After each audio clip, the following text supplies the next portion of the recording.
Hello, and welcome to this virtual conversation with Professor Tendayi Achiume on what is one of the most pressing challenges for societies today, racial injustice and inequality, and what needs to be done about it. My name is Sejal Parmar, and it's my pleasure and privilege to be co-hosting this event with Mathias Möschel on behalf of the School of Law at the University of Sheffield and the Department of Legal Studies at the Central European University in Vienna.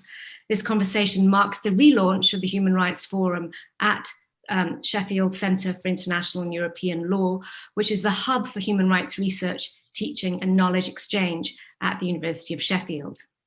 Our speaker, Professor Achiume, is the inaugural Alicia Mignana Chair in Law at UCLA School of Law. Her current research focuses on global governance of racism and xenophobia and the legal and ethical implications of colonialism for contemporary international migration. Her latest article, Racial Borders, is forthcoming in the Georgetown Law Journal in 2022.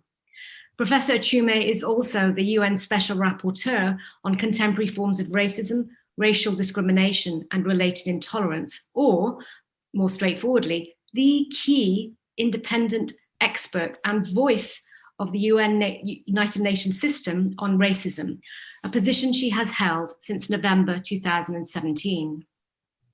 The first woman to serve in this role since it was established in 1993, Professor Achiume has, over the course of her mandate, produced groundbreaking thematic reports to the Human Rights Council and General Assembly on such issues as the glorification of Nazism, border and immigration enforcement, emerging digital technologies, reparations for colonialism and slavery, and the threat of nationalist populism. She has also completed country visits to Qatar, the Netherlands, Morocco, and also the UK, and has issued many communications or letters to governments and others in specific cases. Most notably, in the wake of the murder of George Floyd in Minnesota in 2020, Professor Achiume, as Special Rapporteur, spearheaded the responses of UN human rights experts to the modern day racial terror and violence and the militarized response against anti-racism protesters in the United States, and to the incredible transnational uprising and mobilization around Black Lives Matter. So Mathias and I will talk with the Special Rapporteur around some key thematic issues for the first part of the event before we open up the conversation to questions from the audience. If during the conversation you think you have a question or would like to make a comment to the Special Rapporteur and the audience, please feel free to put it into the chat. We aim to finish this event by 6:30 British time and 7:30 Central European time. So Special Rapporteur, Professor Achiume, Tendayi, a very warm welcome to you, to Sheffield and to CEU. We are thrilled to have you with us. So to start, a kickoff question from me. As the UN Special Rapporteur on Racism, you are scheduled to present your latest report to the 76th session of the General Assembly in exactly 1 week's time on October 27th. Could you give us a preview of what you will say to the General Assembly? What is your global assessment of the state of racism today, more than a year after a sense of global awakening, if not reckoning, after the murder of George Floyd? Thanks so much, Sejal, for that wonderful introduction. And thanks to you and Mathias for inviting me to participate in this event. It's exciting for me to join you all. I wish we could do this in person, but this is a good second best. And I should say that I'm sharing my remarks not in my official capacity as Special Rapporteur, even though I will be reflecting on the mandate and a lot of our conversation will focus on that.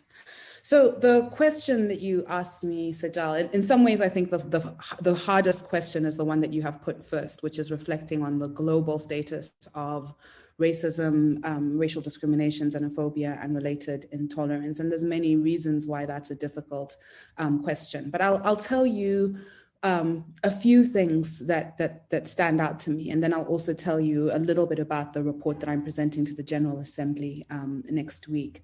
So, 2020, I would say, was a pivotal year when we think about transnational racial justice advocacy. As you mentioned, following the murder of George Floyd, everyone on this webinar or call will be aware of the racial justice uprisings that swept across the globe. And I think it's important to remember that the racial justice uprisings occurred in the context of the pandemic, a pandemic that was fundamentally racialized in its impact, both within societies and then across nations as well. So if you look at the data of who has experienced the pandemic the worst in terms of health outcomes, in terms of lots of different things, in many societies, the outcomes are racialized, whether we're looking at Brazil, the United States, the United Kingdom, all over the world. And then when you look transnationally, you have what's being called vaccine apartheid, where countries in the global north are benefiting from technologies, but not those in the global south. And I think that context of a very display the ways in which ethnicity, national origin, continued structure, access to human rights is a part of explaining the backlash that we saw, rising that we saw in 2020. So in some ways, I think 2020 was a dark year, but also a really bright year in terms of advocacy to push back against racism. Following the urgent debate that took place at the council, which you mentioned, can you hear me? I'm getting a message that my internet is unstable, and I want to make sure that you can hear me before I continue. Are we good? Yes, we're good. Okay, good. And if we're not, let me know, because I have a backup connection that I can try and sign into. But so anyway, following the urgent debate within the UN, I think one of the things that I have noted in many different contexts while addressing UN member states is that you definitely see a shift in the anti-racism discourse within the UN machinery. And you see it in different places. You see it in the UN Human Rights Council, you see it in even as a hike out, a very powerful report, I would say, responding to systemic racism in the context of law enforcement. And when I say a shift in the discourse, I mean engagement at the global level within the global system with systemic racism, rather than an approach that focuses on racism as a problem of a few bad apples or a few bad actors who have prejudice, really engaging with the ways in which societal structures remain discriminatory and have different consequences depending on your race or your ethnicity. So that's one thing that I would say is notable. The difference in the frame of racism and racial justice that is worth highlighting. Now, a lot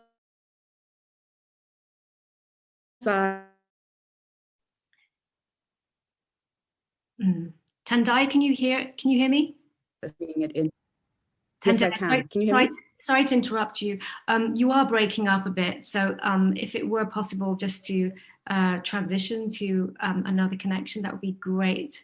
If that can be done. I'll do that.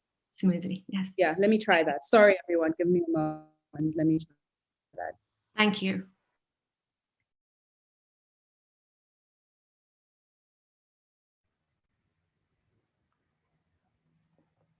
Okay, can you hear me now? I'm so sorry, everyone, but this is the reality of tech, and I'm hoping that this backup connection will be a little bit better. So yeah, so on the one hand, as I was saying, you have this shift in the discourse within the global framework around really grappling or attempting to grapple with systemic racism. At the same time, you see in many of the countries and many of the governments that spoke up during the urgent debate and other contexts, you see a backlash against movements for racial justice. And these are playing out in different ways. I know we're going to talk about attacks against critical race theory in different parts of the world. I would put that in the same category. Even backlash against the Black Lives Matter movement, which was embraced in many different contexts.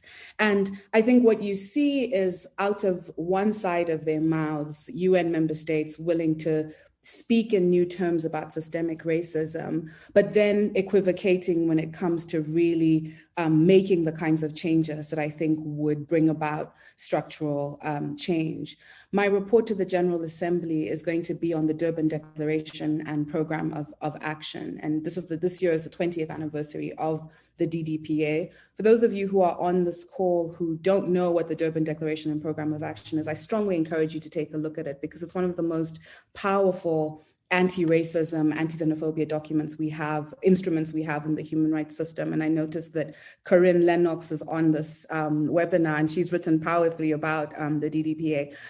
But in my report, I talk about how even as we're seeing within the UN system, member states talking about a commitment to combating systemic injustice. Many of the countries, for example, that played the biggest role in colonialism and slavery have been boycotting the DDPA, right? So you see, in some ways, progress, in some ways, the same sorts of challenges continuing to be reproduced. And I'd say that it's why I say this is one of the hardest questions you might ask. And I've gone on for a while in terms of my answer, but it's because I see progress, but I see equivocation, and then I also see backlash. Thanks, Tendayi. I'm going to hand it over to Mathias now. Yes, and since the first question was the hardest one, the next ones are all easy peasy, of course, you know. So like, I'm joking. I was wondering, oh, that was the hardest question. So I mean, one of the things, I mean, you've been working, one of the many things, one of those that you've been currently working on, and Sejal already mentioned it, is this idea of racial borders.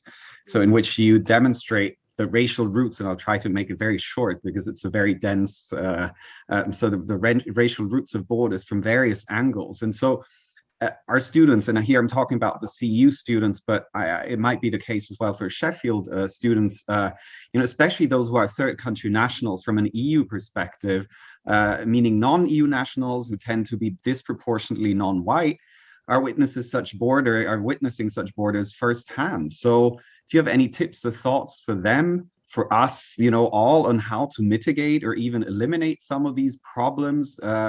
So also, you know, while you're writing this piece, then COVID came up.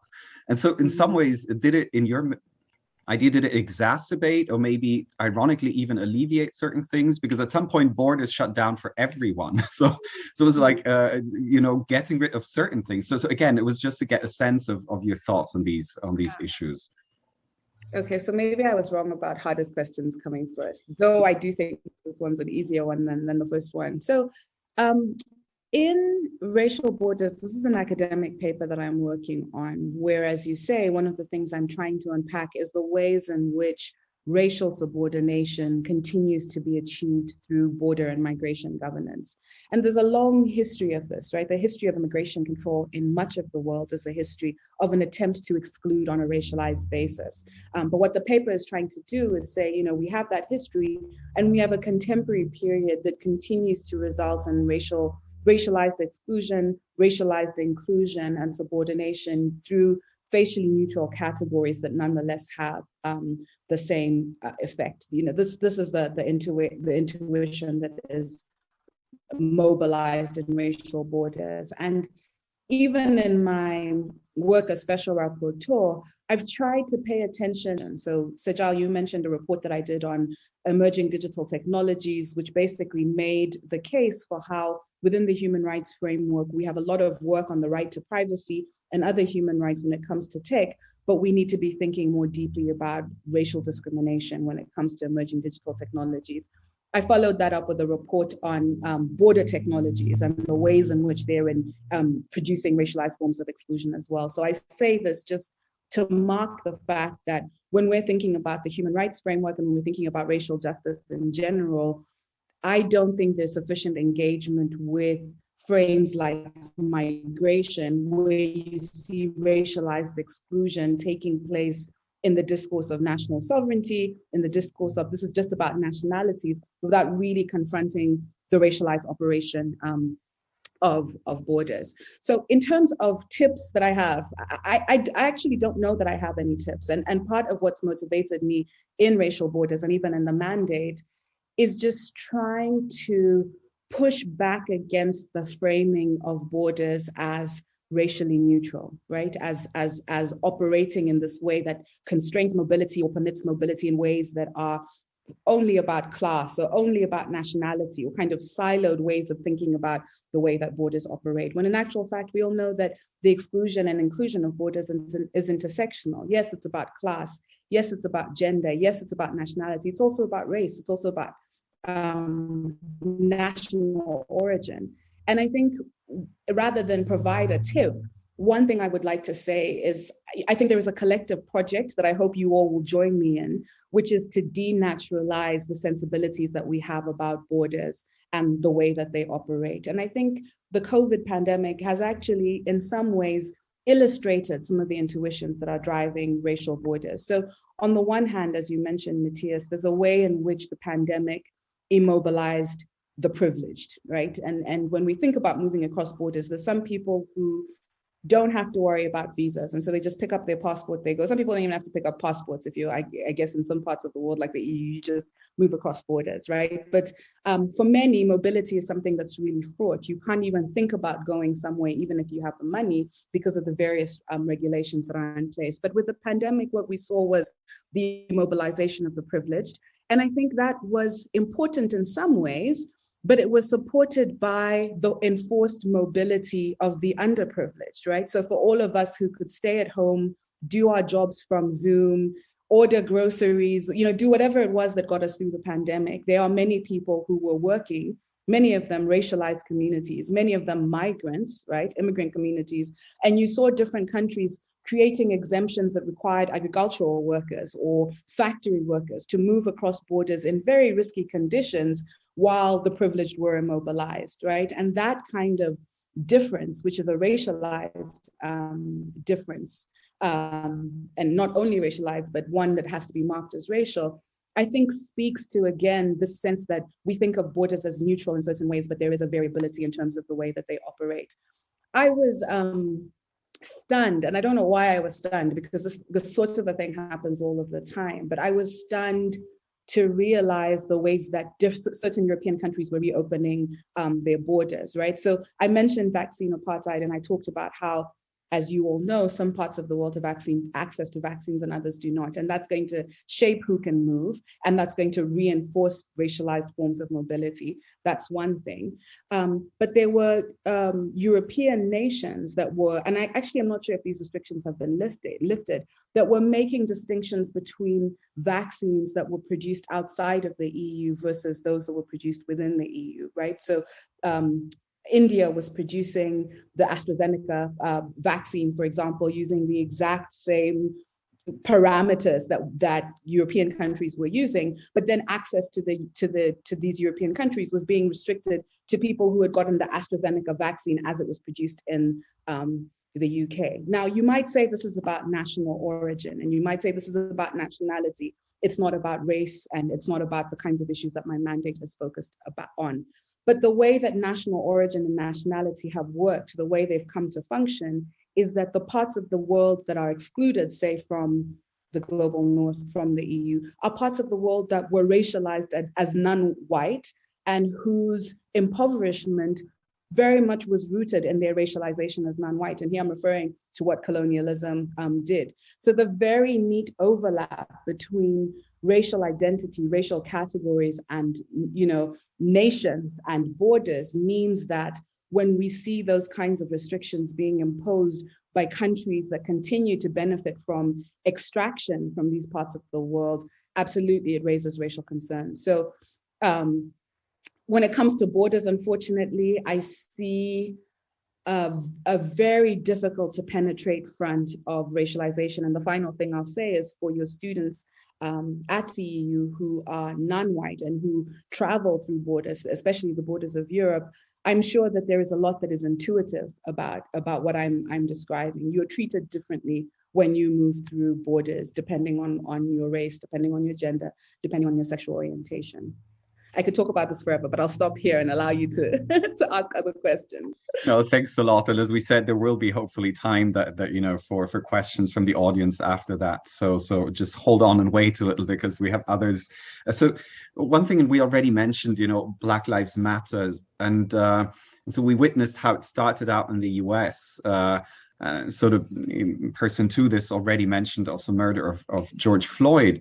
And what somehow possibly came as a surprise, at least maybe also on the European side, is how this movement did spread globally to other states, and sort of triggering sort of debates and actions about their own sort of racial past. And so probably, certainly it's happened maybe more forcefully in the UK, but also in countries that haven't been good with reckoning with their own racial past. And so, for example, in Italy, and I'm thinking about some of the questions that happened with the statutes around this famous journalist Indro Montanelli, but also here in Austria at the moment, Karl Lueger, this statue of a famous former mayor of Vienna, openly and knownly to be an anti-Semite.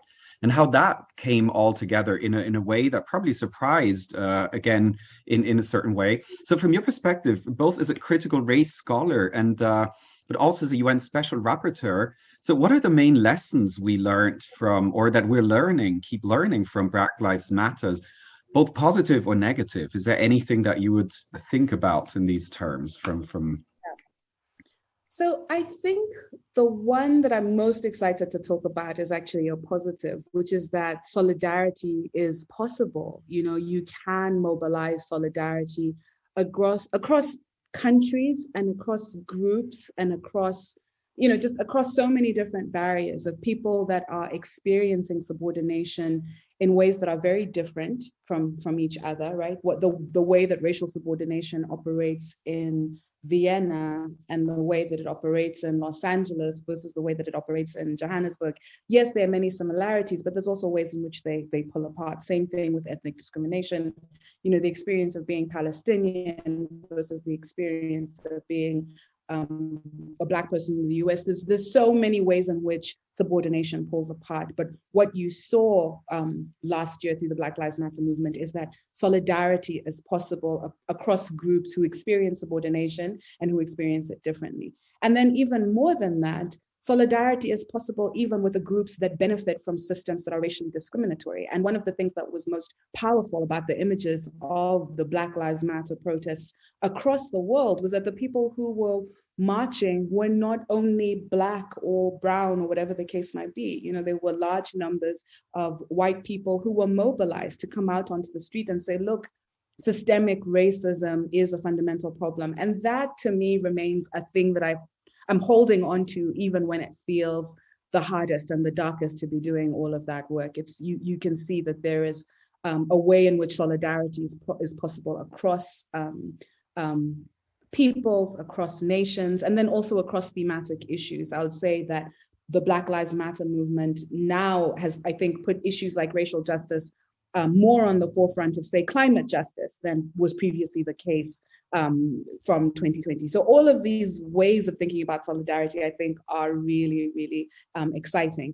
There's other things that we can learn, things that were obvious before, but that were not necessarily confronted, which is that racism, subordination, these things are transnational, meaning they occur across multiple societies, and they also occur through structures that bind societies as well. And as somebody who works within the UN system, as somebody who's an international lawyer, I'm really invested in an analysis of racism that doesn't focus on any one country and try and exceptionalize the situation there. So one thing that surprised me, perhaps naively, when I began my work as special rapporteur, I would travel to Europe, and I mention Europe because most of you are in Europe, and meet with European governments and want to have conversations about racism, including systemic racism.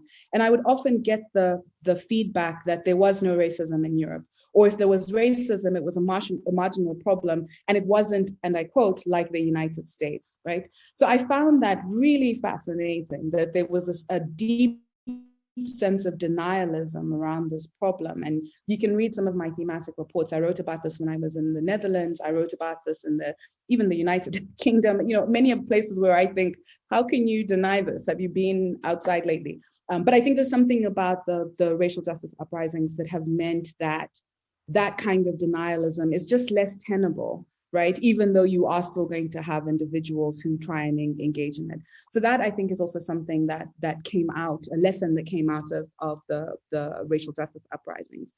In terms of things that are not so positive, I would say that there's been a pivot that has meant that groups that previously were not invested in racial justice have continued to be opposed to racial justice, using language that demonizes groups that are fighting for racial justice. And here I'm thinking about critical race theorists, I'm thinking about Black Lives Matter activists, and you see the backlash against critical race theory, for example, taking place even in parts of the world where critical race theory isn't even I don't even want to say it's a mainstream methodology. There's nowhere in the world that critical race theory is a mainstream methodology. We should be so lucky. But even in parts of the world where it is, very, very much on the margins, it's somehow groups that are fighting against systemic racism have become the face of groups that are trying to entrench racism using the language of equality. And I think that kind of backlash is something that came out of the racial justice uprisings, but is also a reminder, I think, that the fight for equality is one that kind of goes back and forth. It's not linear. You don't make these gains and stay in them. It's almost as though as you are traveling the furthest, you are pulled back the most by people who are invested in the status quo. So that I would say is things that are things that I've been reflecting on. The final thing I'll say, international lawyers, we don't really talk very much about corporations and the corporate world. We really need to, because a lot of systemic racism is actually embedded in economic systems, including ones that are presided over by corporations. And I think it's been fascinating to watch corporate responses to the racial justice uprisings. I'm sure you've all been seeing the kinds of things that I'm seeing, where you have corporate actors engaging in, putting out statements in support of Black Lives Matter, representation in terms of who's in adverts and things like that feels more diverse. At the same time, not necessarily looking deeply into the corporate practices and even the economic systems that continue to reproduce the racial subordination that they say they're on board with. So I think it's interesting there as well to see positive things that came out, but then not necessarily, it's not clear that the penetration of the movement is as deep as you would want it to be in some of these areas.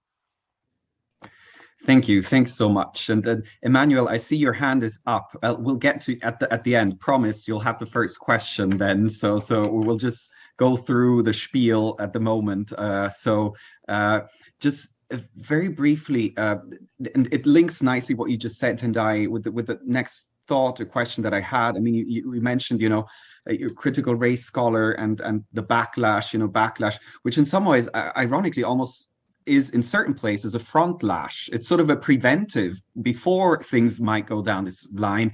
And just last week, the French education minister, Jean-Michel Blanquer, warned French youth to escape the woke ideology. I mean, it literally speaks as well to the kind of solidarity that you saw, but that gets demonized then by French politicians at the highest levels, talking about, don't get into this woke ideology. So very concretely, are you planning to do something on this as either as a scholar or as a UN special rapporteur to address some of these questions of the backlash? And can we contribute in some ways? And how can we help, in terms of in that work that you might be doing?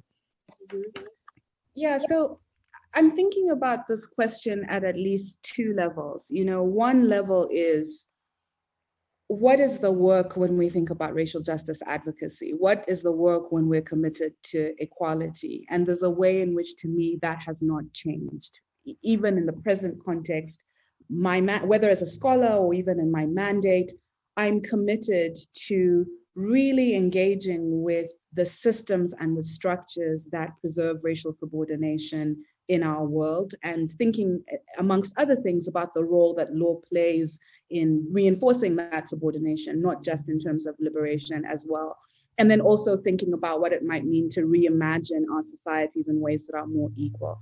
To me, that is the project that has motivated critical race theory. That is the project that has motivated many of the critical traditions that are currently under threat. And I think many people who have done this kind of work will continue to do it because there is no other way.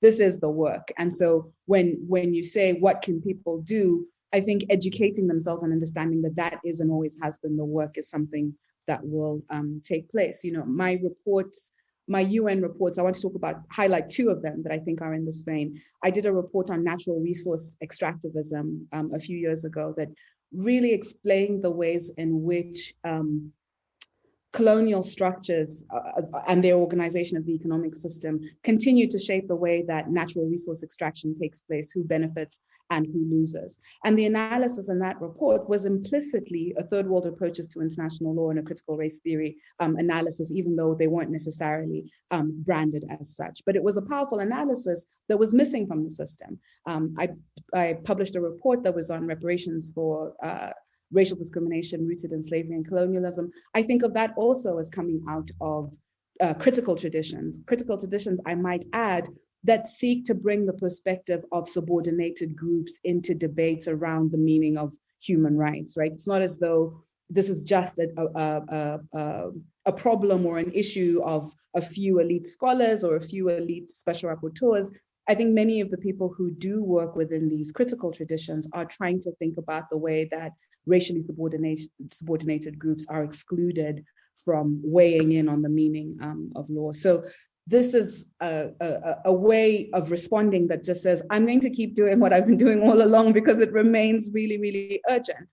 At the same time, I think there's something else to your question, which I think really matters, which is, what do critical race theorists, what do third world approaches to international laws, what do post-colonial theorists and scholars do in the face of a backlash that is truly intense and violent and deadly, I might add? You know, there are people, myself, others, who are being personally targeted in ways that are terrifying. So it's not this abstract thing there. And I happen to be privileged enough to be at an institution where my job isn't at risk because of the work that I do, but there are people who are losing their jobs and who are unable to even talk about the history of racism because it's being branded a kind of, you know, critical race theory project that is demonized. It's even difficult for me to articulate the criticisms in any kind of reasonable way because many of them don't actually resonate. So one, to mark the fact that the backlash is real and it's dangerous, and as you said, in some places it is a front lash, and it is, you know, there are very high political stakes that are involved, and so we really do need to be paying attention. There are groups that are trying to coordinate in terms of setting the record straight on what critical race theory actually is. And Mathias, I know you've been doing some of that work. I have as well. And I think it's really important to just educate people about what these terms mean and how they're connected to undoing structures of racial subordination. But I would say that in this moment, it shouldn't fall to critical scholars to do all of the work of responding, right? And I think this often happens where a group that is targeted, even in the context of racism, xenophobia, whatever it might be, the groups that are the subject of the backlash should not be the only ones to be invested in pushing back. I think for anyone who understands themselves as committed to racial equality and to racial justice, I think now is the time to educate yourself and to actually read the texts that people who fall within these traditions have been putting out and the framings of racial subordination that they have invested in to help us make sense of the way that subordination works, right? So read the reports, read the scholarship, and I'm happy to work with our hosts to think about bibliographies that might be appropriate. And I'm saying this because it's a group of students, of lawyers, of people who are reading anyway. You may as well read on all of these things, and then engage in the debate as well, so that those who are fighting back against the the kind of tokenistic anti-CRT project are not just those who have been on the forefront of it. And I think it's important for a number of reasons. Of course, I'm invested in these projects generally, but there's something about the attacks on CRT, on critical approaches, that really speaks to an erosion of even basic liberal values, right? So even if you see yourself as somebody who's invested in liberalism, but not necessarily a crit, the demonization of these groups is very closely linked to attempts to subordinate groups that have rights, even within a liberal frame. So this is all to say that the fight shouldn't just be for the people who have been doing the work of critical race theory. The fight should be for everybody. And it is about education and understanding. So, for example, this is the final thing I'll say, some of the countries and even political actors who have been the most vocal against critical race theory, against critical approaches, are also ones that have stood up in the UN context and said, we are fighting back against systemic racism. You know, that the same entities can say those things speaks to a kind of duplicity that I think we should all be invested in pushing back against. Thanks so much for the detailed answers. I'll hand it over back to Sejal. Thanks very much, Mathias. So Tendayi, I'd like you to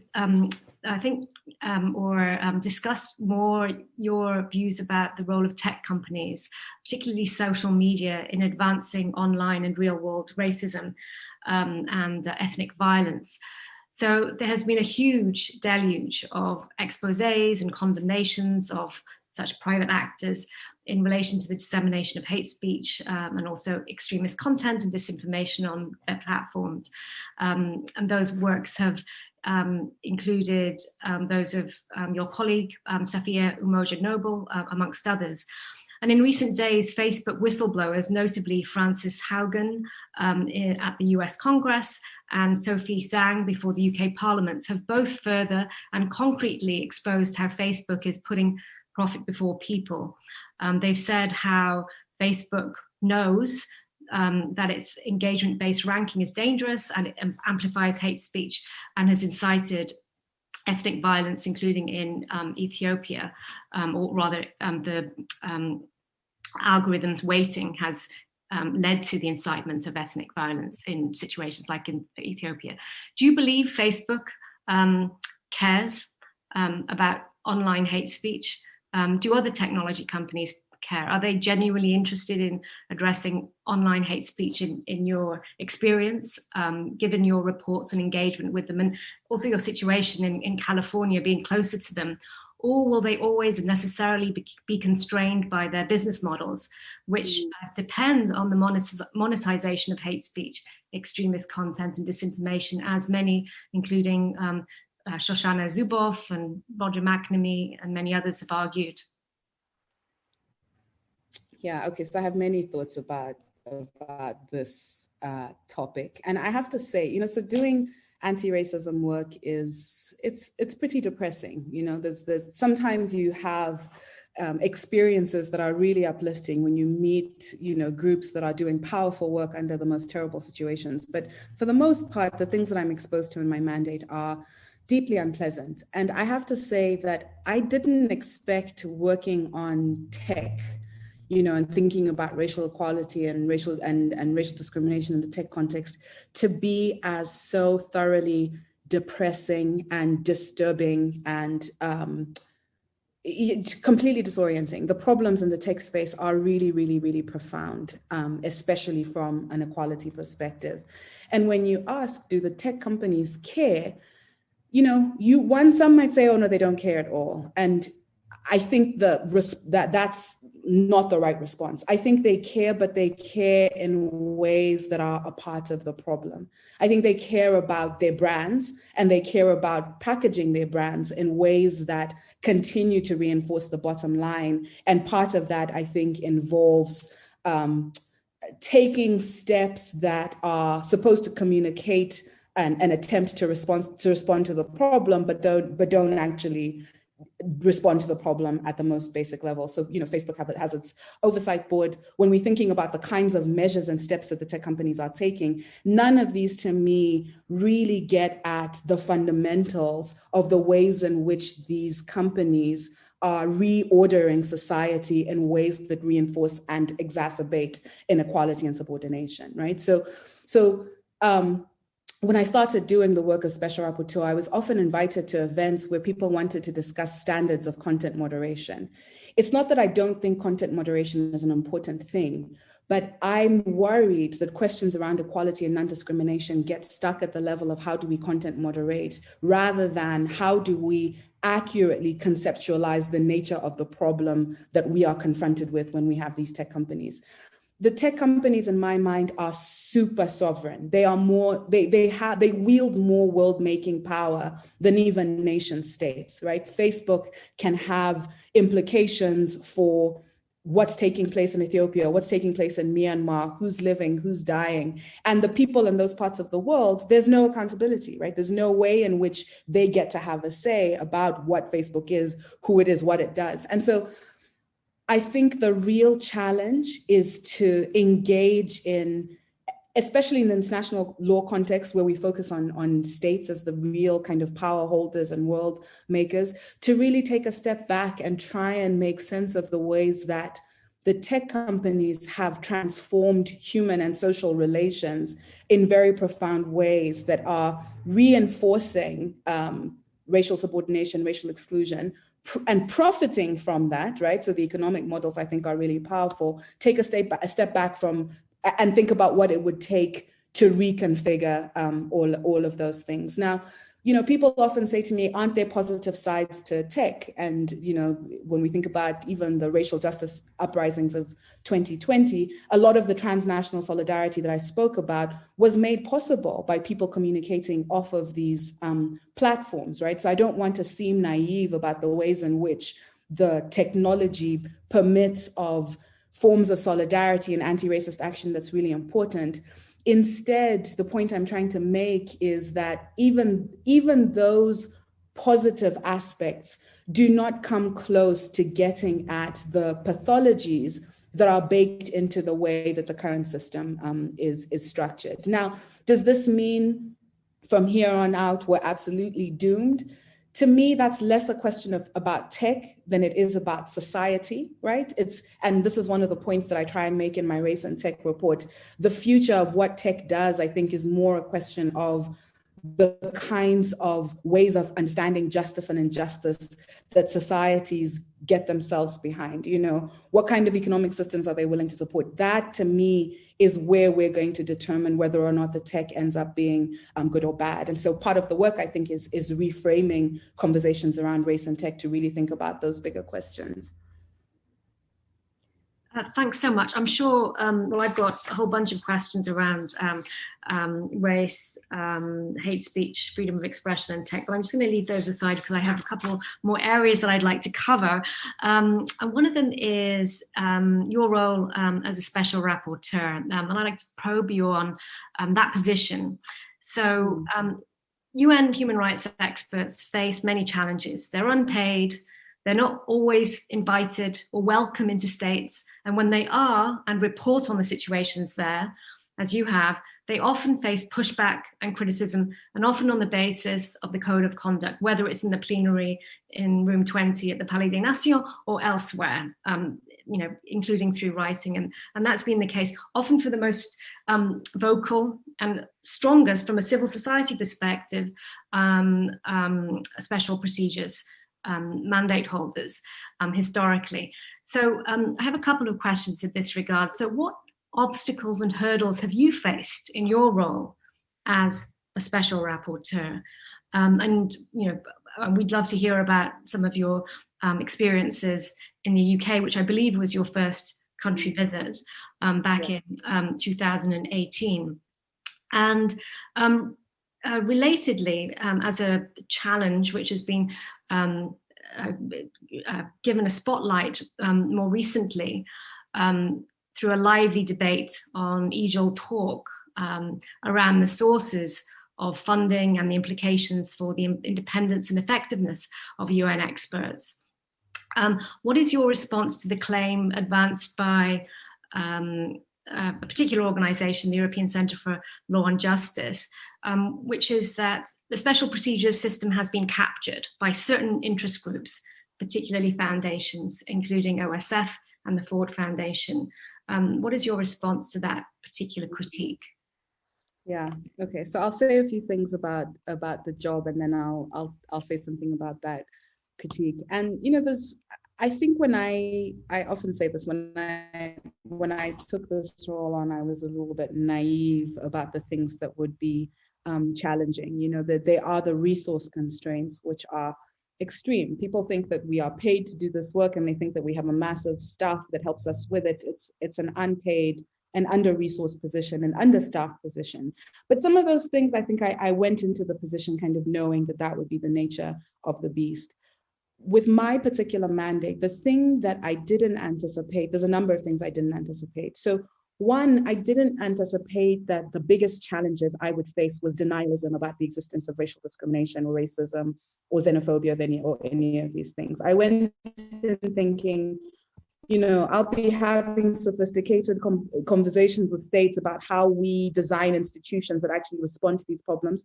I spend most of my time trying to convince groups in the global north and the global south that discrimination and inequality is actually a thing. So that was surprising, and I would say that's a challenge, which is just even convincing interlocutors that there is a problem that they need to address is very difficult, especially those interlocutors are often the ones who are then saying that they are on board with equality and justice. So that's one of the challenges that I experienced.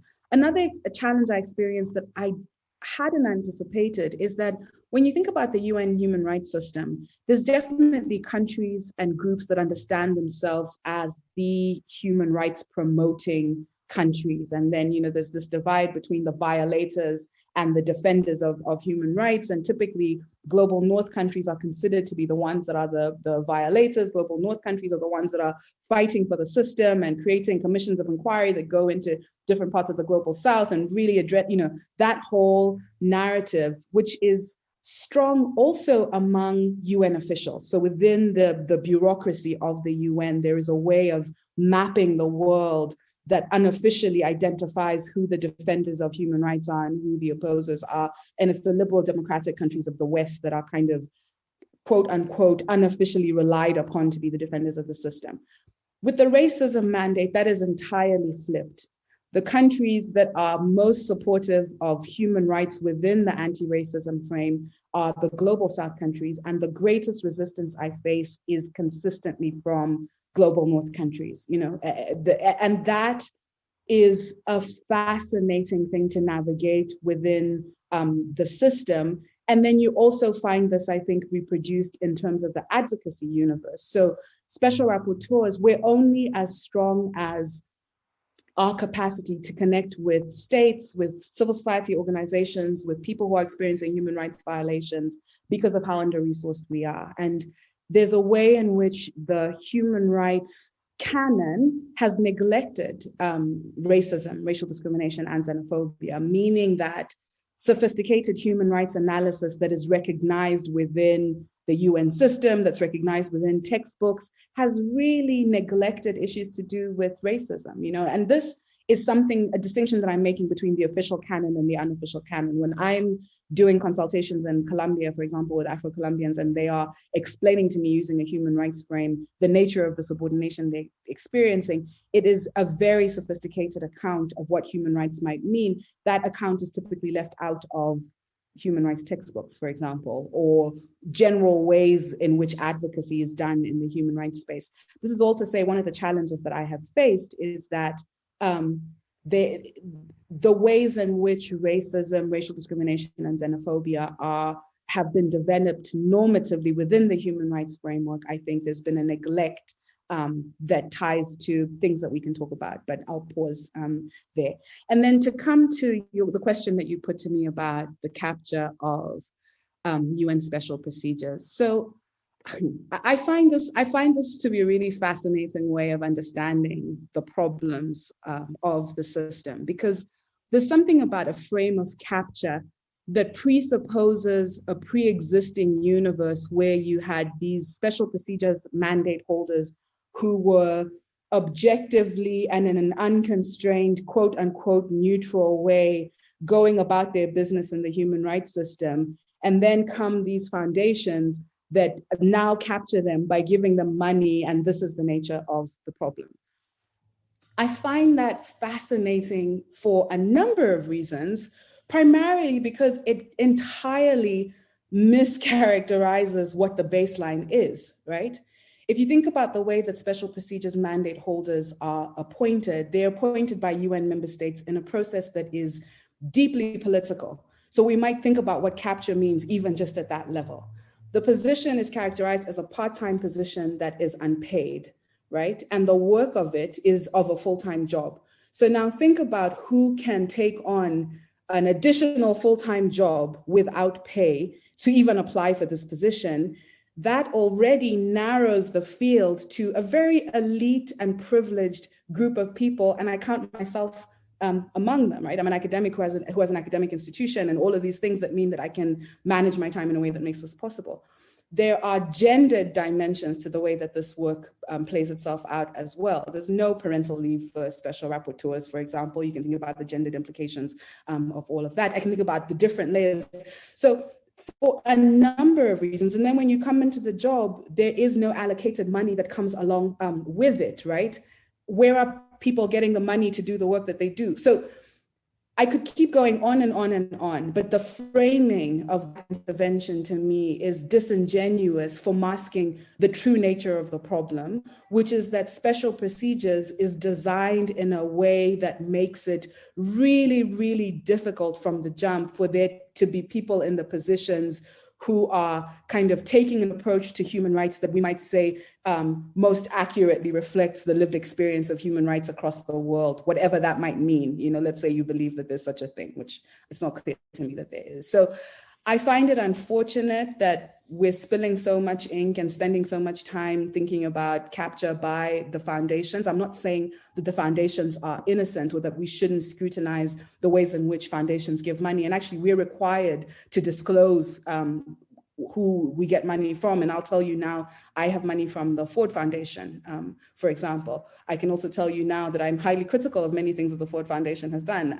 I'm also highly critical of many of the states that supported me in this position. And actually, I was frankly entirely surprised when I was appointed, because I thought to myself, have you guys read any of my work? Like, you're basically bringing in somebody who wants to abolish the UN to be in this position. So anyway, all of that is to say, transparency is important. We need to be thinking about ways of making these positions positions of integrity, but to characterize it as a problem of NGO or foundation capture, I think is just taking us backwards in terms of having a meaningful conversation. Thanks very much, Tendayi. I have some more questions around the new expert mechanism to address systemic racism and to promote racial injustice and inequality for Africans and people of African descent that was just established by the Human Rights Council. But I think that might come up in questions, or I can perhaps ask it later. I'm going to just leave the last question to Mathias before we open up the floor for questions. So Mathias. Yeah, and I'll keep it short again, because I'm sure that the audience has been so patiently sitting and waiting and listening and smiling as well, which is always nice. So just, you know, in some ways, you know, more maybe personal question in that sense before opening it up. So as a female scholar coming from Africa, living and working in the United States, so what, just very short, it can be short, maybe it can be long, you know, whatever the thoughts are, what are your hopes and fears for future generations? Because I think some of these problems that we're addressing and discussing are so structural, so that in some ways, you know, it's like, how do you see where the future is going?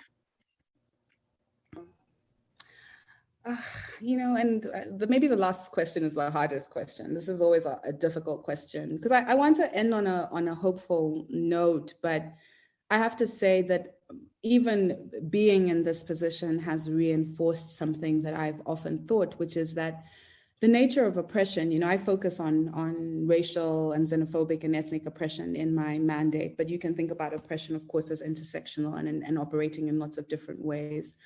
There's a way in which, just at a very existential or species level, that oppression seems to be a feature of human society rather than a bug. And that terrifies me. And it terrifies me because sometimes I'll be in spaces where some of the biggest advocates for racial justice are also espousing homophobic or kind of anti-LGBTQ ideology in ways that I find jarring, or I'll be conversely in conversation with LGBTQI activists and have them completely disregard the way that race is operating, right? You can think about all of the different spaces in which there's advocacy for the equality and kind of emancipation of a particular group that can itself begin to reproduce subordination of other groups. And that's something that I really worry about. I worry about it not because I don't think the world can be more just than it is right now, but because I think there is something very deep and perhaps perpetual about the way that humans oppress and subordinate other humans. So that's very depressing. And I will just own up to the fact that it is something that I think about all the time. And I don't know, and I'm not a biologist or whatever, so I don't have any kind of special knowledge about the species that this is based on. It's just kind of my reflections when I think about this.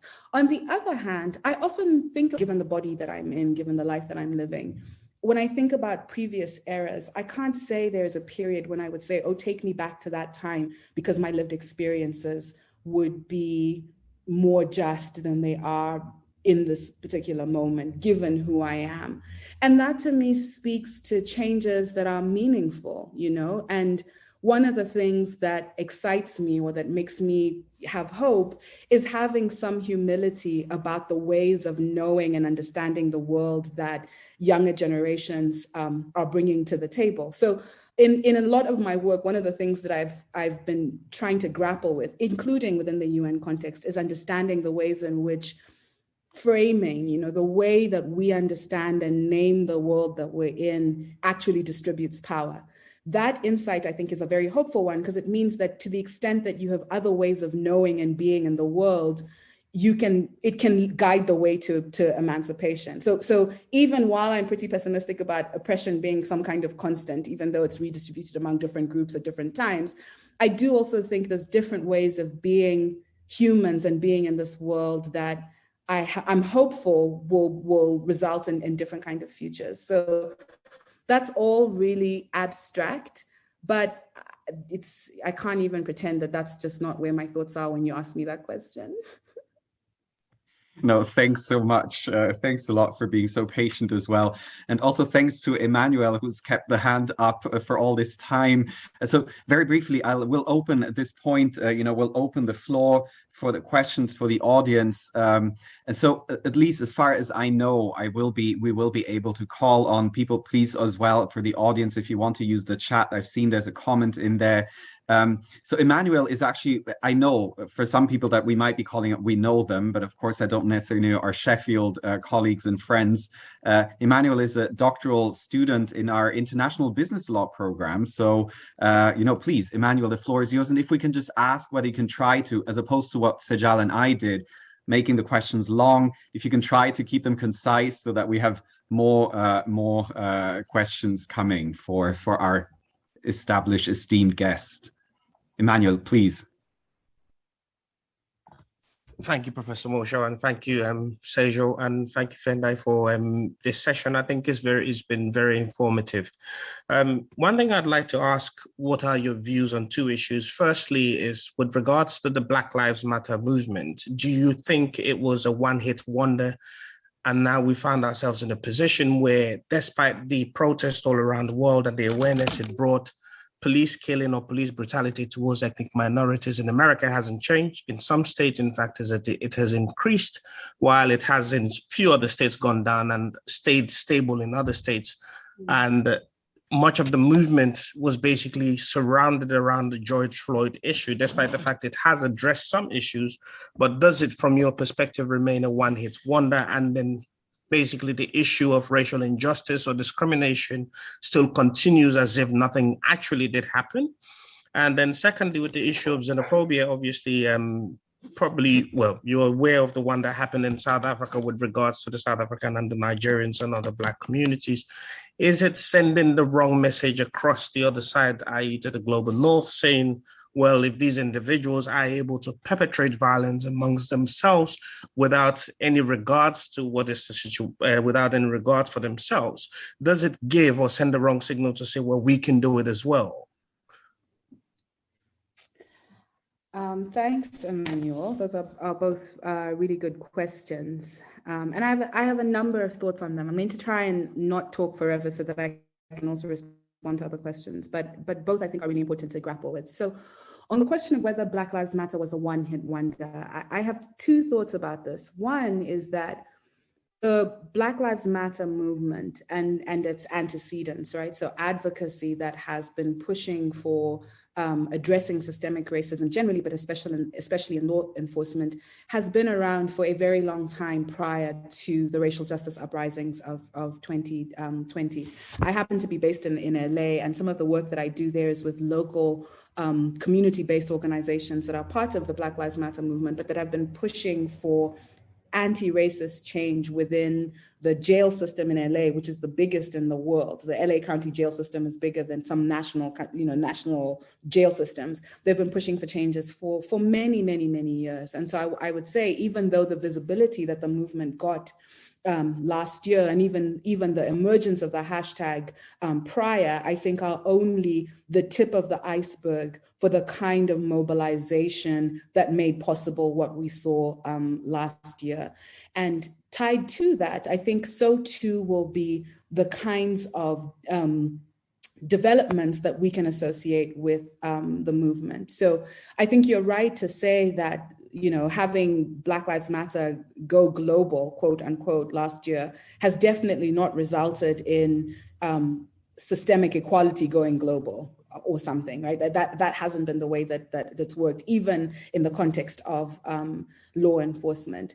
But I don't know that that's on the shoulders of Black Lives Matter, and I don't know that that's the full story. I focus a lot on global context, but I think thinking about local and national contexts, even in the United States, where there have been certain gains, is something that's going to be important. And then also remaining that, being reminded of the fact that progress is not linear, right? It cannot be that something happens in 2020 and we think it's all over. And I think there are important questions to be asked about the legacy of the racial justice uprisings of 2020. I myself have written about my conflicted sense of what that legacy really is. You know, are we moving forward in ways that just take us back?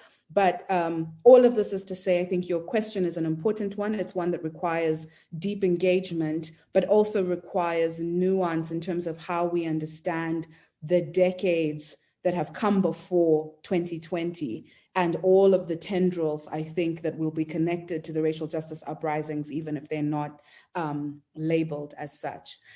And then on racism and xenophobia in the global South, I think this is a really important point to engage with. I mentioned earlier that one of the biggest challenges I face in my mandate is denialism about the existence of racism and xenophobia. That's as equally true in the global North as it is in the global South. And I'm always stunned when I'll be at the UN, global South countries are like, yes, racism is bad. We supported xenophobia. You know, those countries in the global North, we must condemn them.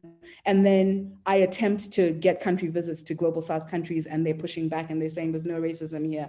There's no xenophobia here. So why are you trying to come here, right? So there's definitely a way in which racism, ethnic discrimination, all of these things are very real problems in the global South, and that sometimes the framing can make it seem like they are only in the global North. In terms of whether the existence of racism and xenophobia in the global South can be instrumentalized in the global North as a way to support racism in the global North, I find those kinds of positions to be untenable, right? Human rights obligations and even obligations outside of the human rights frame that are committed to advancing the human dignity and human worth of all beings.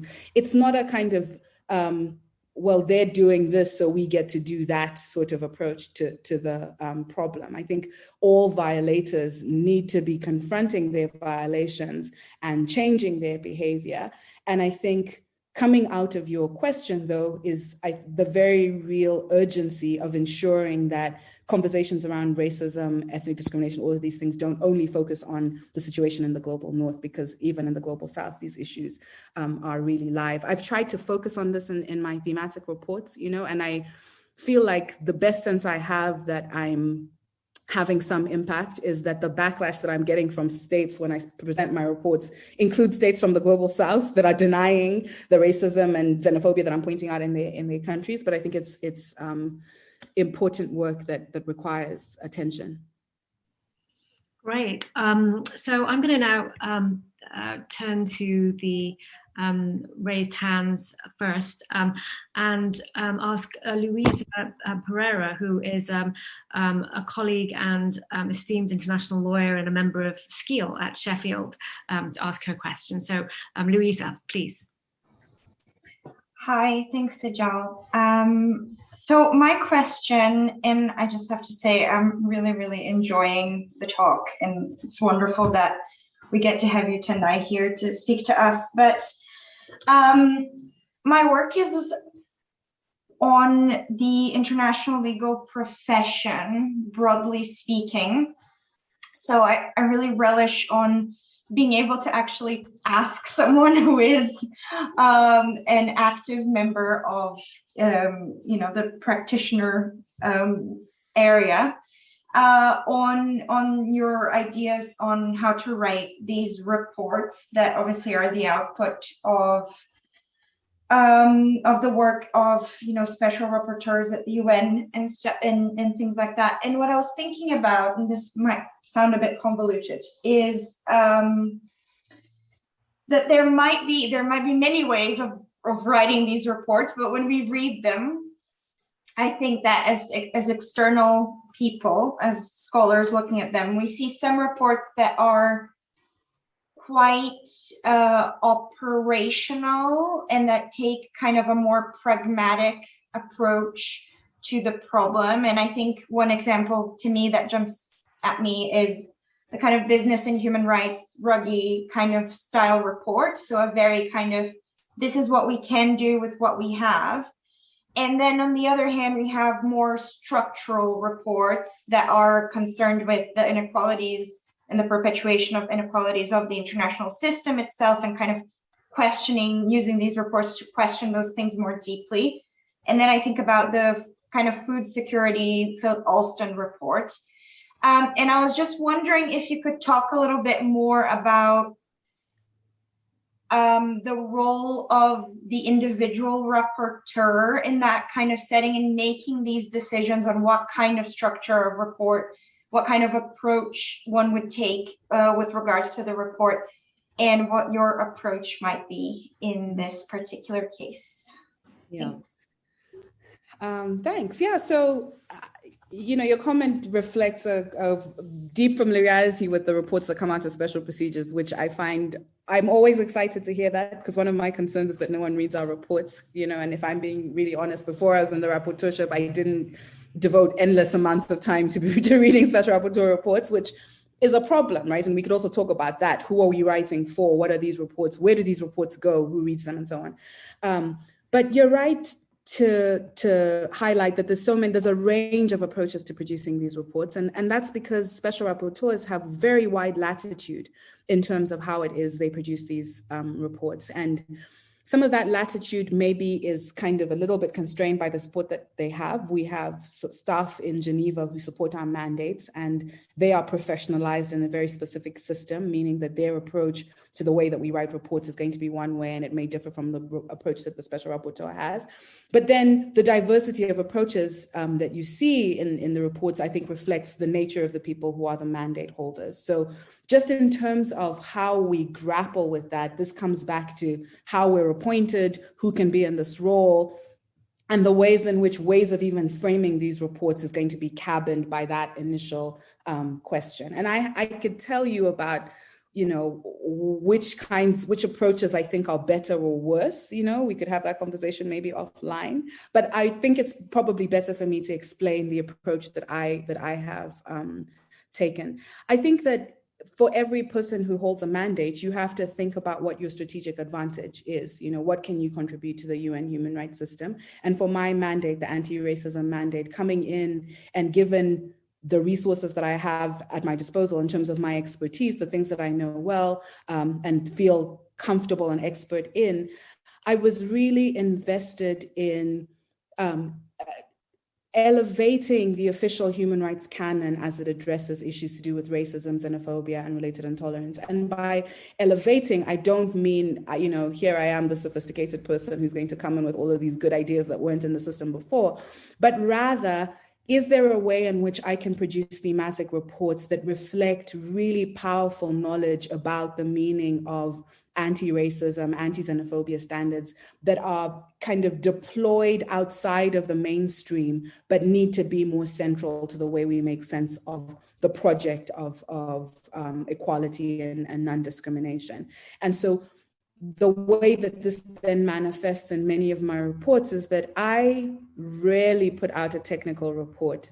My most technical report was a race and tech one, and my recommendation sections, usually I just want to be like, stop racism. That's my recommendation. Like, don't be racist. And I really struggle with the recommendation sections because I find plodding through the kind of so-called good practices that UN member states insist they're invested in to be so disingenuous. They're looking for easy fixes that they can then check off, when really what I want to say in my recommendations is reform your economic system so that it's not structurally racist, right? Like that's the kind of recommendation that I'm interested in. And if you look at my reports, there's some way that's effectively what it is that I'm saying. But all of this is to say, what I'm trying to do in my thematic reports is bring in a type of knowledge around human rights, equality, and non-discrimination that is closer to the experiences of those who experience that subordination on a regular basis and who are typically marginalized from the canon. And that marginalization, I think, extends to the profession. International law is the law of empire. I don't know who said that, but it's true. And if you think about international lawyers in most parts of the world, it tends to be a field that is conservative and also very highly privileged, right? So I'm in the US and it's a field that's predominantly white and male. When I travel to Southern Africa, I find that it's a field that's predominantly male, for example. So there's a way in which the hierarchies that are embedded in our field are ones that I'm trying to push back against in the thematic reports that I question. And I think that I look forward to the space and the time that allows for reflection on the impact of the mandate and the impact of my efforts. But at the very least, that's what I'm trying to do with my reports. I don't think it's what everybody should do with their reports, but it's something that I thought was urgent with the racism mandate. Thank you so much. And I thought, That's great. sorry, Louisa. Sorry for interrupting. I thought maybe we take one comment in the chat. And so Vivian Uya is asking, so thanking you for the presentation, if you're reading it, whether you could talk a little about the prison abolition movement. Vivian, do you want to maybe ask, or did you want to follow up? And sorry, we're not wanting to put you on the spotlight here, but if you wanted to ask the question directly or maybe add something, or are you fine with Tendayi asking the question, answering the question like this about the prison abolition movement? No, thank you, Professor. So, no, I just wanted to understand it in relation to international law. Interesting. So I have to come clean about the fact that I am not a criminal law professor. And even in thinking about kind of international criminal law, that is not necessarily where my expertise lie.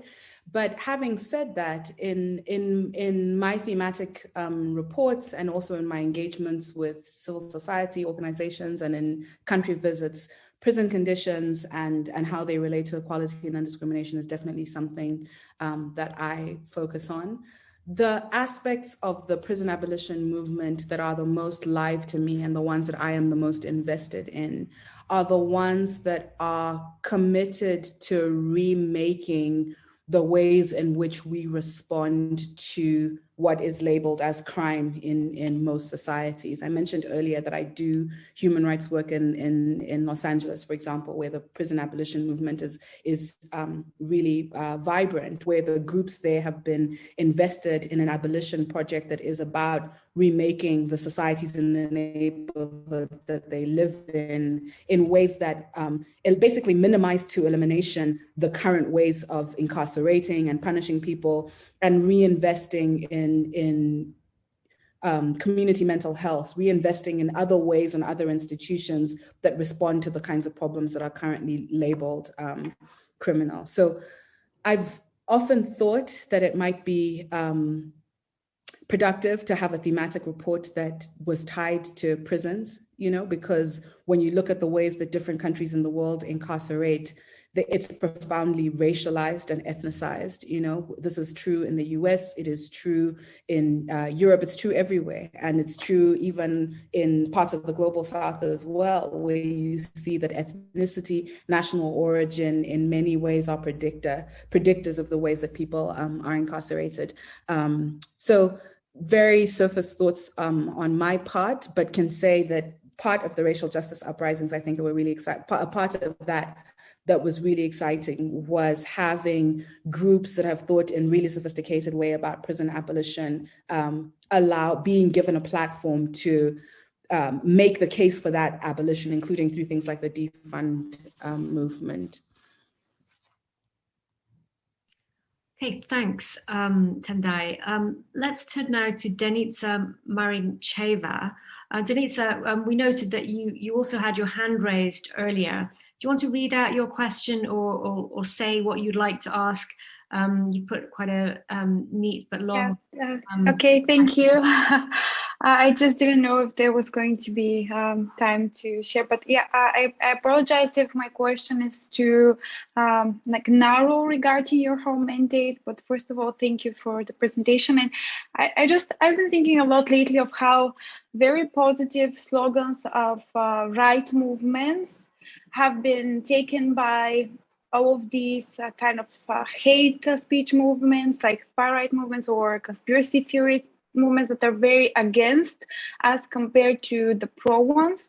And what I mean by this is I've been thinking of course, Black Lives Matter and All Lives Matter, how the slogan was taken and turned.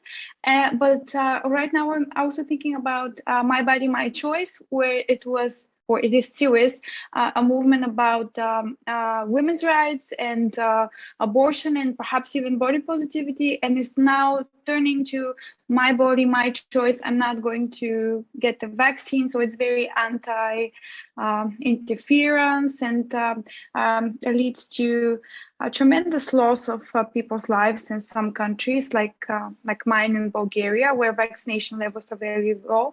So I was just wondering whether I don't know, you had more insight of those processes on a more deeper level, or a possible counteraction to them? Like, how would we as activists say, because I think it's quite dangerous taking those slogans that are already popular and with the false pretense of mobilizing people for something. I think that some people might be fooled. That's what I mean. Sorry. Well, there we go. I just did the thing where I was talking where I was muted. It's not a Zoom event if I haven't done that. So I'm glad I've got that out the way.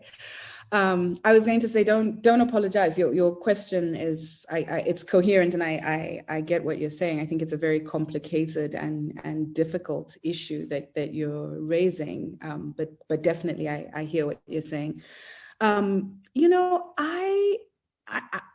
Here's what I think about this, and the spoiler alert is that I don't think I have anything profound to say on this issue. It's a very, very deep one, and I don't know. I'm not going to say anything profound. But one thing I tend to think is that, to me, the issue isn't among the activists and the advocates, right? So there was a big debate in the United States, for example, about the language of defund the police. Why are you using the language of defund the police? That's going to be used against the movement. Why didn't you explain that you want to reinvest in more positive sources?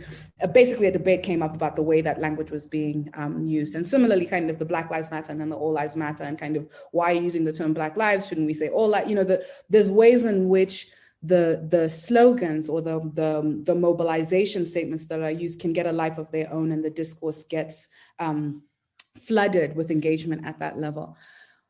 I'm most worried when it is government officials and people in positions of authority who are invested in critiquing the kinds of mobilization statements that are being used, and using the fact that they've been redeployed by people on the other side to be a way of avoiding action, right? So in the example that you gave, you have people on the far right who are adopting slogans of people on the left in terms of human rights advocacy. When we look at the people on the far right who are engaging in that kind of behavior, that's to me strategic. They're doing that strategically. They're trying to make a point that undercuts the point on the other side.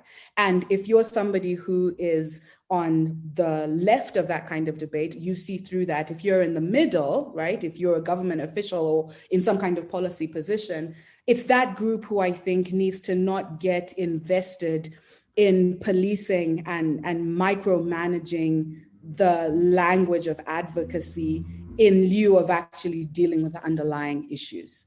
Right. And I say all of this because it's the strategy that I use when I'm in contexts where I'm engaging with an official and we're talking about racial justice issues, and they're saying, well, that Black Lives Matter movement is racist because it doesn't consider all lives. You know, I want to move away from the framing and actually say, can we engage with the substantive issues, which is that racial subordination excludes certain groups in ways that don't necessarily apply to all of them. Anyway, so as I warned you, not an especially profound response, but one that I think tries to get at the ways in which debates about the slogans distract from actually really dealing with the work. And I'm always suspicious about actors who want to invest in debates about the slogan while not actually doing the work of responding to racism and injustice. So I think what we'll do is, I see that in the chat things are happening. So first question, if you don't mind, Tendayi, that I read the questions, because one is from Claudia, who thanks you for the remarkable talk. And then a question concerns remedies. So, and the EU fortress Europe is in deep denial, and you mentioned denial already, when it comes to, and sorry, now I lost the, but probably you can see it as well. Somehow my mouse. When it comes to racism, what are your, sorry, my mouse is not doing, what are your thoughts of international legal, and sorry, this is not apparatus. Don't worry, Mathias, I can actually see the question, so you don't even have to worry. Okay, even though great. I love that you're reading it out loud, I can see it, so I can jump into responding. And I think the question is about my thoughts on how the international legal apparatus relates to the problem of exploitation on a racial basis and also accountability. So, you know, I think this question is important for calling attention to something that can be often occluded or hidden from view when we're talking about conversations about inequality, injustice, exploitation, right? And here what I have in mind is that the typical way of thinking about this problem, and typical way I mean both in the context of platforms like the UN or in contexts where lawyers are thinking about exploitation and accountability, the idea is to presume that international law is where we go to look for solutions and the problems exist outside of the frame.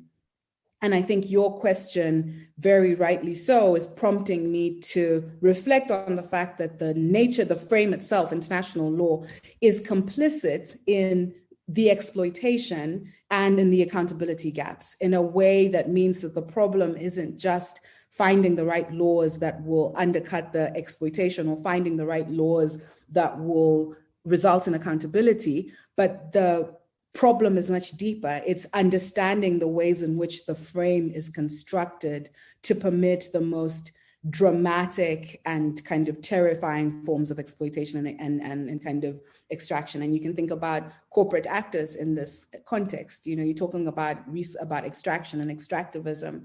and the report that I mentioned earlier really goes into the human rights violations and the injustices associated with natural resource extraction, which is often perpetrated by corporate actors who have government backing in different ways, but we have an international human rights framework that makes it impossible, or an international law framework that makes it impossible to even meaningfully name the nature of the exploitation that they're engaging in. So all of this is to say, what I think about the system and what I think about the way we think about international law is that the work begins at putting the frame itself and calling it into question. And I think about people whose work has been really powerful for doing this. Some of them are scholars. I'm thinking about Anthony Angie and his book, Imperialism, Sovereignty in the Making of International Law, and Cynthia Pahuja's book on international development, which are examples, I think, of scholars who are trying to bring to light how the systems themselves are complicit in the subordination. On the other side of this, I think there's actors and advocates who are also articulating the same sort of critique. And to tie this back to the abolition question earlier, I think those kinds of calls for abolishing institutions, abolishing certain types of legal frameworks are rooted in an understanding that implicates those frameworks in the injustices themselves. And I think the big battle is changing the ways that public debates happen about these terms in ways that exclude the frame from the problem itself. You mentioned Fortress Europe, and here I think concretely about the ways in which we understand the borders of Europe. I think public discourse about Europe and its borders has to shift in a way that understands the injustices that are baked into the nature of borders, instead of just focusing on extreme actors who explicitly have, racial projects, for example, that they're trying to push through migration governance. Thanks a lot. And maybe at this point, given that my mouse is doing strange things, there's another question by Callum Farmer, and he doesn't have a mic, so there's no other way for him to intervene. So if you don't mind that we all read, all of us, because we can all look at the chat, if you don't mind then answering this question. No problem. So given proliferation of social media and following COVID, do you think tech companies and social media are likely to become an increasingly significant focus of your mandate? So, I think actually probably not. And the reason for that is the terms are limited, and the number of thematic issues that I can focus on is also limited. And tech and social media and all of these things are really important, but I don't think I could have my thematic reports continue to only focus or to primarily be focused on social media and tech companies, just because of the nature of the world and racial and xenophobic injustice.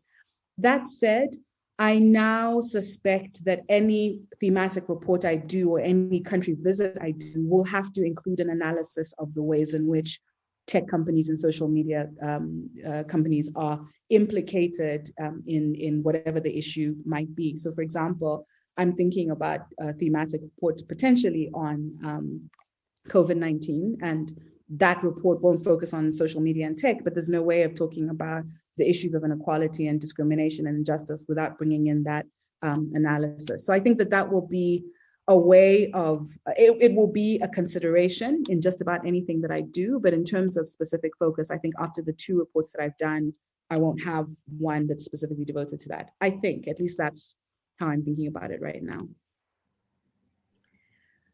Thanks, Tendayi. As we're approaching the end of this conversation, I just wanted to ask you to not synthesize, but actually just give us some final words, some key takeaways for our communities. What is your advice to us as critically engaged scholars, students, human rights advocates, future advocates? What should we be doing? And this is hard given the time.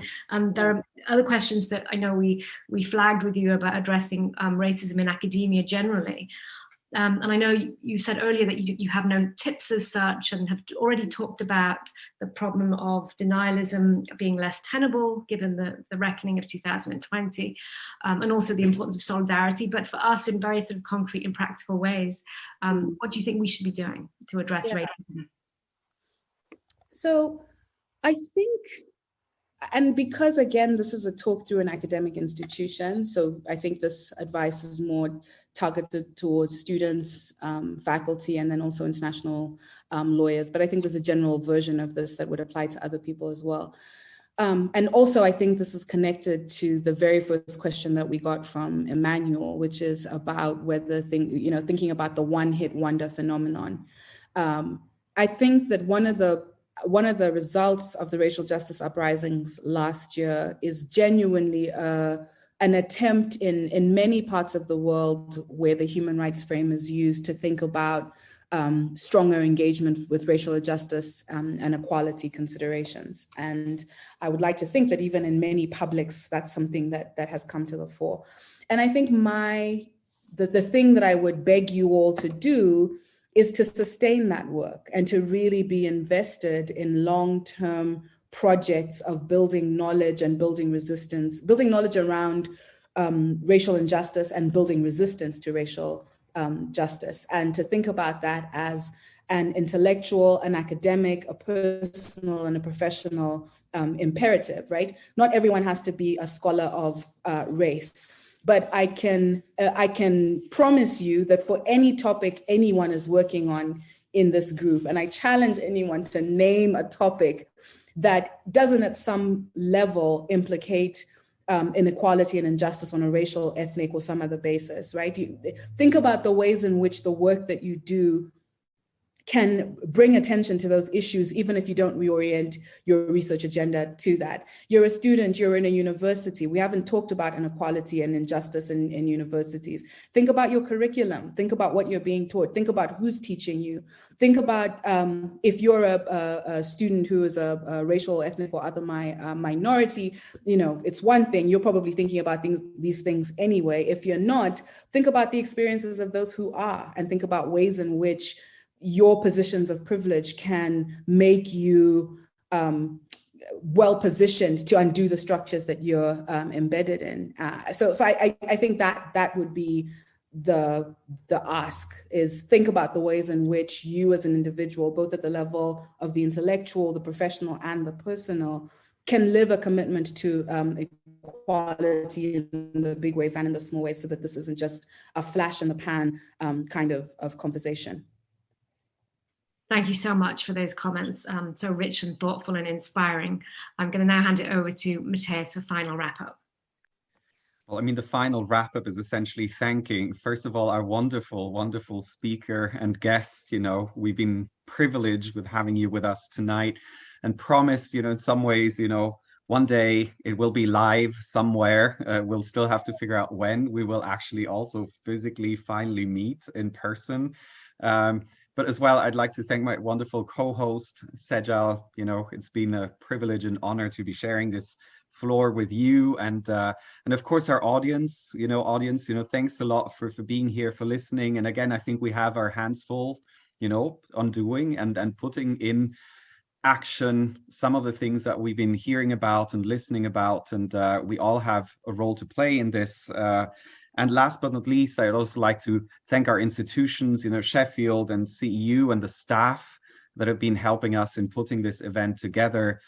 So we will, as you've seen, there's been a recording, so we will put this recording up. So it will be accessible. If there was something that you missed out because in the online reality you kind of dozed away, even though I doubt that this was the case for anyone on these topics and these issues. But again, it will be visible. So we promise that. Again, have a wonderful evening. I think we're pretty much, from what I've seen. Say one thing? Yes. One quick thing, which is to just thank both of you, Sejal and Mathias, for the powerful work that you're both doing on racial justice, especially in the kind of academic space, where I feel like these issues are so hotly contested, and of course it bleeds out into the world as well. I feel really inspired by the work that you're both doing, so thank you for that as well. Thanks, Tendayi, so much. So, to Happy at some point joining, thanks as well for the hopeful message, despite some of the, structural aspects that we're facing all together. But again, I think it was a great occasion. Goodbye to everyone, and thanks again for attending.